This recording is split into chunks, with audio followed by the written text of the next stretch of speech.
First off, there are spoilers in this video for the first half of the game, so if you haven't played it yet, I would probably just listen to this. But this is a defense on why I think Death Stranding is actually good.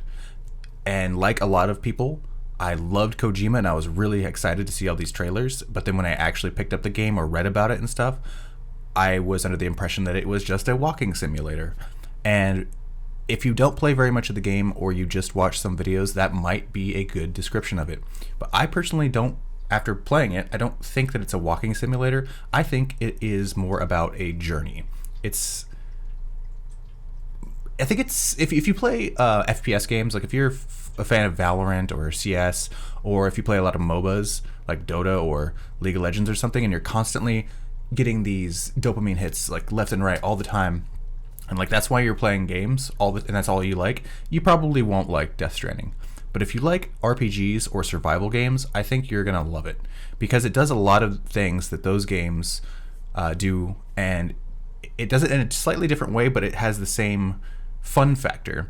So in Death Stranding, like I said, it's about a journey, and what satisfies the RPG itch for me is that you slowly build up your character over time. You start out with just being able to walk with the packages on your back, and it takes a long time to do things, and so you start out as a low level. As you progress through the game, you slowly gain more things, like you get vehicles, you get things like little things that attach to your legs to help you hold more weight or make you be able to run faster, etc. And it doesn't do this in a way that a lot of games do, where you're just dumped all this stuff at once, and so the rest of the 3/4 of the game is just nothing. You have nothing to strive for and nothing to look forward to.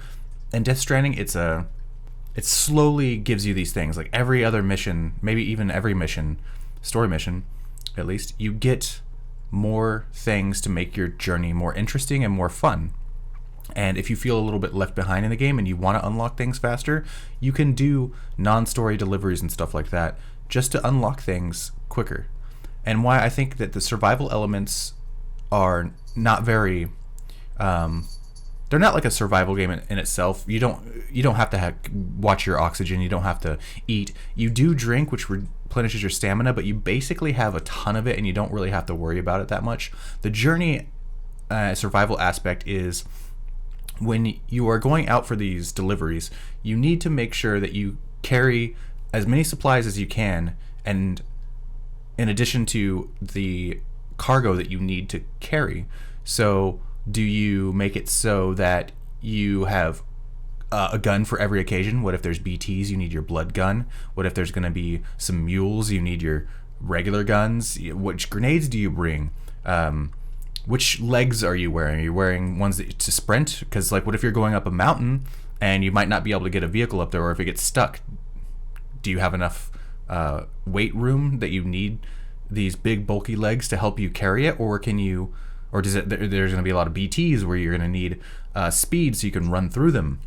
So everything that you do in the game is you preparing for a journey and then doing that journey, which in my opinion is really fun. And what's lacking from a lot of RPGs in general is they have all the story and they have all the like even in D&D and stuff, the journey is usually the boring part. But I think Kojima was like, hey, how can we make a game about a journey fun? And I think this game basically does that. And this whole journey is through a world that is super mysterious, because yes, it is the United States, but there has been so many things that have changed the world that you have no idea what's going on, and you're slowly given more information about the world throughout the story, of why it's raining black acid, of what a BT is, why can babies sense these BTs, like what is the beach, like how do you come back to life every time you're killed, how do these things happen? And it's not all slowly just added at the end, and it's not just told to you right away. You have to be slowly told these things throughout the game, so you're constantly being given information and being anticipating new information to come. So although if the game didn't have these things and it was just traveling back and forth, I think that it would be a little bit down on my rating. But because of these things, because you're constantly figuring out new things about the world, there is never a point where I was bored with a game. Let's just put it that way. Although I've only done one playthrough, I'm sure on different playthroughs maybe that will take away from it because I won't be sucked into the story as much. But and in between those journeys, you get to see ridiculously beautiful landscapes. It covers a lot of different landscapes, but a lot of it is green and mountainous and beautiful. I mean, look at this. Like, what's crazy to me is that this was made for the PlayStation 4 graphics, and it still looks this great on PC. This is running at 1440p, 144 hertz with DLSS on, balanced, I believe. So it looks pretty good, even though it was made for the PS4. And it reminds me a lot of how Final Fantasy 11 originally looked, if you played the game back in the time, or Final Fantasy 14 originally looked, where the graphics are really good comparatively to other games in the same generation, and everything is really, really crisp. I don't know how to describe the graphics in this game other than crisp, and you can really tell that it's got that Japanese way of designing graphics. I don't know how to describe it, but like a lot of these games, like Final Fantasy 11 and 14, have this very specific style of graphics, and so does Death Stranding. So yeah, where's the fun in the game? And the fun in the game is preparation and a journey. Every time that you go out, you don't know what you're going to face. There's going to be times where it's incredibly dangerous to go out and you need to stock full of supplies because you see that the rain's already where you're going, and when you go over there you know that there's going to be enemies, or you're going through mule territory and you know that they're going to try to kill you, and so you stock up on bullets and you stock up on your guns and all these things, even though you know that it's going to make delivering those packages way harder because you have all this weight. But if you don't, you're gonna have to run for your life and fall and destroy your packages. And there's other times where you think things are gonna be peaceful and you don't stock up and you gotta run backwards or reload a save or something because you really messed up. So the farther you get into the game, you try to find this balance, and that's the whole game. The whole game is balancing for this journey, and that's what the fun part is. And it's slowly getting this information about the world, meeting these awesome characters, and you could really tell it was shaped by Kojima's hand because everything about this world is a mystery, and it's slowly drip fed to you, but not in a way that's bad. It's a way that every single mission has a little bit more and a little bit more. Now, what is the bad part of these games? Personally, for me, I don't like the combat. I don't think the combat's good, really. It's very, I don't know. It kind of reminds me of Metal Gear a little bit, but enemies are really strong. I am playing on the highest difficulty. I'll get more onto that later. But yeah, and the bosses are just, they're tedious, and I think the bosses and enemies in this game are just not that fun to me. They're okay. I can see where other people could like them, but the fun in the game is not the combat and bosses for me personally. And that brings me to my next point is play the game on the hardest difficulty. When I played this game years ago, I quit the game quickly because I was so bored. Because the game on lowest difficulty or not lowest difficulty, even on like normal or regular hard, it's too easy. So let's just put it like that. Like, your boots never wear out. Your cargo is never destroyed by the rain. You don't have to worry about building all these structures and things like that because it's too easy.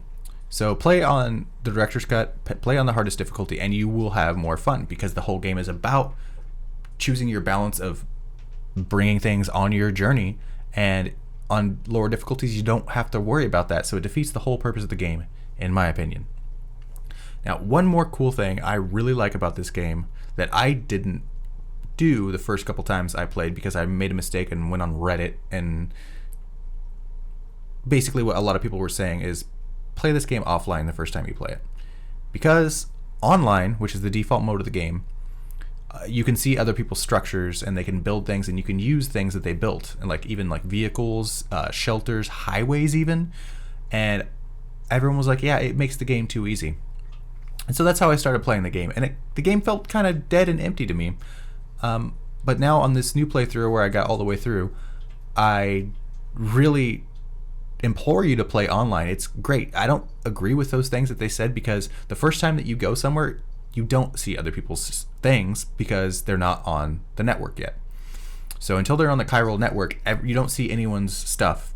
So the first times you go to places and stuff is extra scary and spooky, and you really have to plan yourself well. Bring ladders, bring those ropes, make sure your vehicle is properly gassed and all that stuff, or not gassed, but electrified. And then later on your way back from those places, you really get to see like, oh wow, the people actually built a highway here. That must have took them days to get all the materials for that. Or, oh man, I'm really glad that this person had this ladder here. It really helps me out. It saved me like 10 minutes, so I didn't have to run around all this rock, and I didn't have a ladder on me.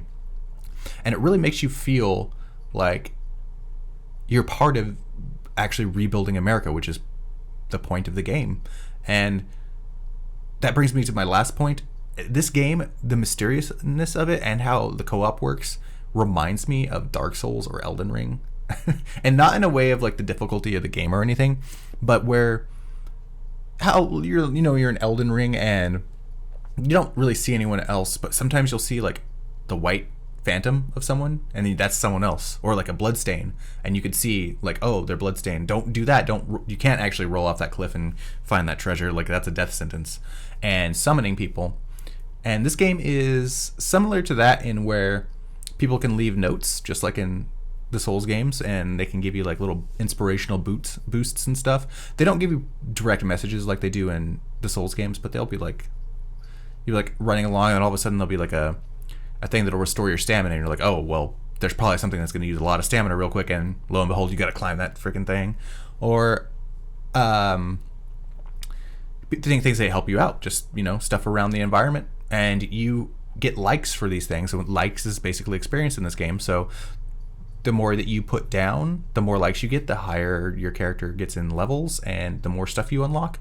So it feels cool, and you're like, oh man, there's not a bridge here. I wish there was a bridge. And then so you take the time out of your day to build a bridge here, and then other people see it and they start giving you all these likes and stuff, and it feels awesome. It feels awesome to be part of a community that you can't actually see, but you can find their belongings and help them recover them and stuff like that. And I think that starting this game on offline mode was a huge mistake, and after playing it online, I think it's awesome. But yeah, that's pretty much what I think about this game. I really enjoyed it. It took me 4 times this is the 4th attempt. I bought the game right when it came out on PC, and I just couldn't get into it. I got it because I love Kojima and I love Kojima games, and I just couldn't get into it. And I finally am like, all right, I'm just gonna get the director's cut upgrade, and I'm gonna play it online just to see. Let's give it one last chance. And lo and behold, it blew me away. The story is amazing. The characters are amazing. I can't wait for number 2. And if you guys like this video, consider subscribing, and here's some other videos that you might like.